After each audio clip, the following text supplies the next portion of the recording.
नमस्कार दोस्तों, मैं शैलेंद्र गौड़ आप सभी का स्वागत है। जैसी सोच वैसा परिणाम, आप सभी बंधु को प्रणाम।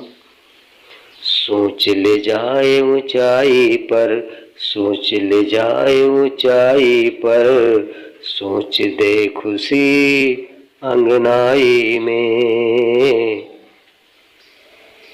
सोच परिणाम है भाई भाई, सोच कराता है अगुवाई।